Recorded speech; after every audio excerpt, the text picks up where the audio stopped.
at the beginning of the short film making process, we looked at many short films. We looked at short films on YouTube, where there's a vast array of different genres, styles, and short film dedicated websites, as well as the York Film Festival. Yeah, we discovered that, especially with comedy, a lot of the short films focused on verbal dialogue for their humour, and we wanted to step away from that. We wanted to challenge the conventions on that. So we went with a sort of not silent film, but a more music-based piece. It was more led by the soundtrack, and one of the blatant ways we challenged the conventions of the short film was putting our title at the end of the piece, which most short films set their title right at the start, the name of the director and actors and such alike, but we didn't do that. Again, because we chose to do a comedy, we made it quite tragic actually, in how it's almost a character study of the protagonist William Rhodes and how he goes through his daily struggles, if you will. And we did this, and most short film comedies a lot more optimistic, whereas we had quite a bleak yet still funny short film. Thanks to the acting of Stephen Carnegie, he was great, and he lent a heart to the character that we wrote, which, without him we probably wouldn't have managed, because we knew how important it was. But yeah, we've tried to balance out the comedy as both a word-based and an observational, physical. The character is certainly a lot more relatable.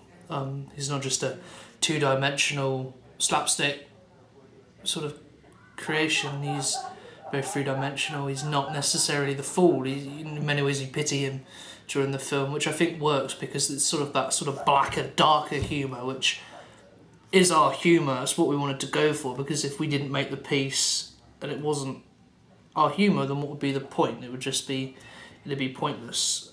So to conclude, I think we challenge conventions obviously in the blatant ways with sort of less dialogue and title at the end, but the more subtle ways, the deeper ways, is we made our character very three-dimensional. One of the feedback you'll see later is that someone wanted to watch more of it. We left the audience wanting more from the character, more from the storyline, and that ultimately is a success.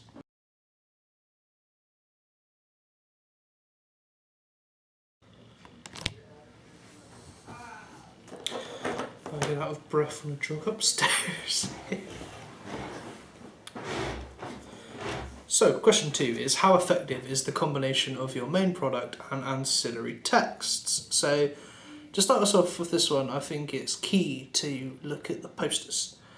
Both me and Ashley's posters are very character heavy, just like the film, because as we've said previously, and we'll say later, the acting of Stephen just really enhances the piece. He's the cornerstone, he's the foundations of the film.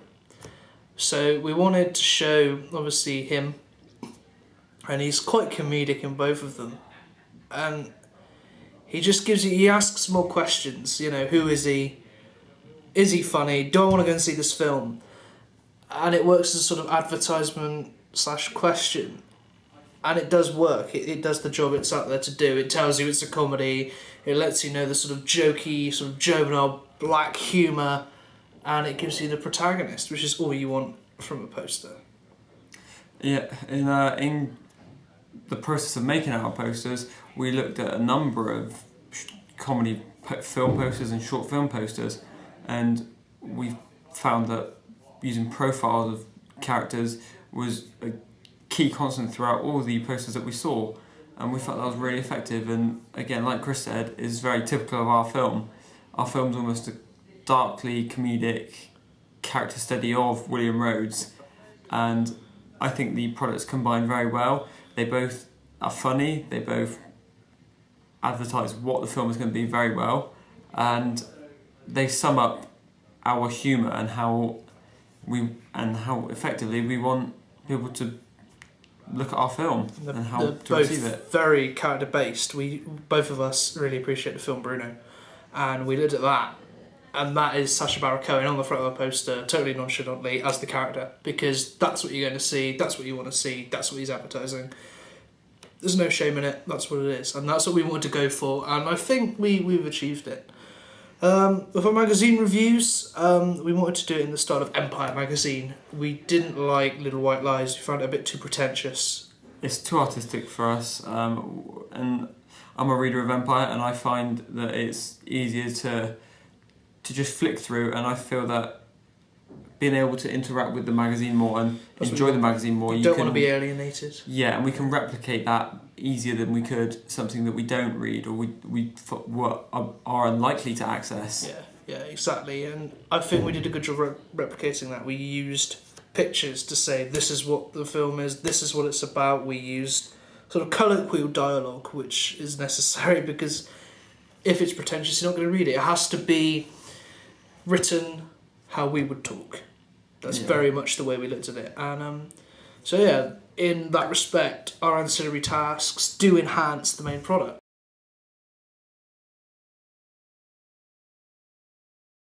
Do you think the soundtrack fittingly accompanied that piece? Yes. That's all right. A resounding yes. I think you could have added more like extra sound effects in, so like when he hits the like alarm in the morning. And I think adding more sound effects and more ambient sounds would add to that as well.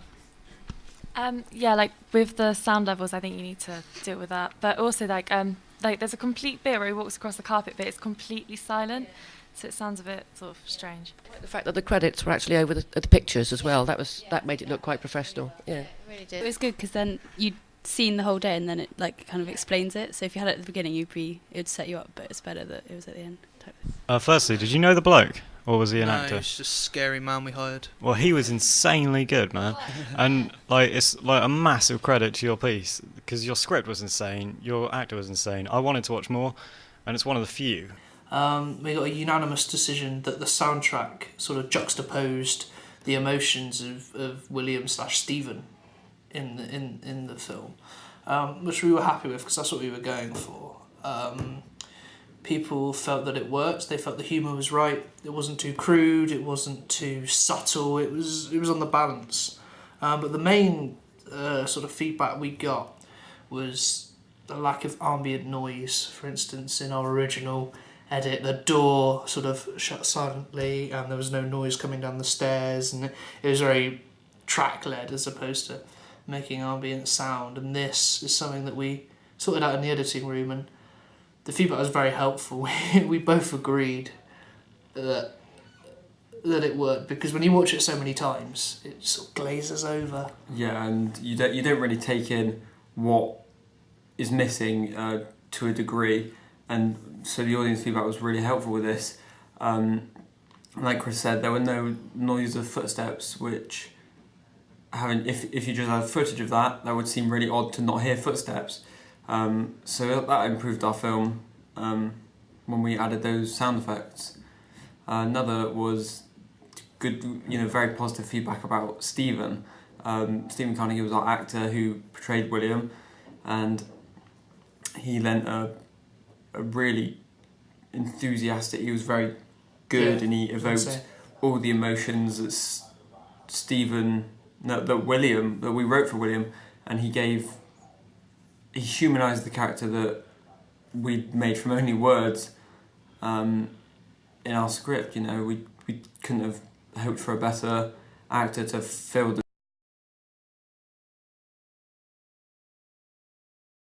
posters. We looked at conventional short film posters and feature film posters, and we used all the conventions in these in our posters themselves, such as titles, positioning, images, texts, and such on. For my poster, I chose to frame the main character in the centre of the poster, and I credited him above, just above the title, and I used cast and crew credits again below in smaller, less readable text. and this I felt was a very conventional poster, and I feel it sells the product very well. And I think overall it suits the tone of our short film. Yeah. The poster to me was crucial to have a standout image, an image that will remain in your head. Our production required us to take some photographic stills of our actor in preparation for these posters, so that the image stood out in the viewer's head as something they'd want to watch and something they could relate to. It had to portray our actor as a funny man, and hopefully both our posters have done that.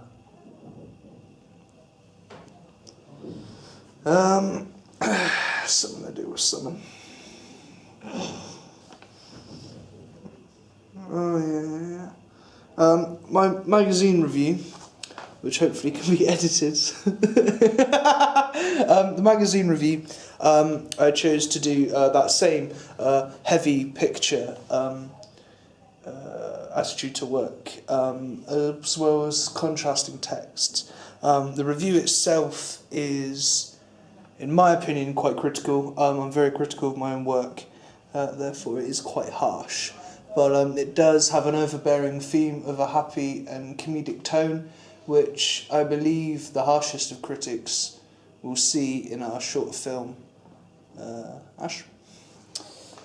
For my review, I based my review on Empire magazine, and I used a similar layout to them with a main focus on images and visual style. I've tried to replicate that with how it's laid out and the text, and I feel I've done that quite successfully. I do feel that the media technology we used, which was InDesign, worked really well, and it allowed us to get an advantage which with another technology we might not have had. It was very easy to edit the poster together, and it was a very good process which we used. Can I just say as well, I also used InDesign. I found it a very effective tool to create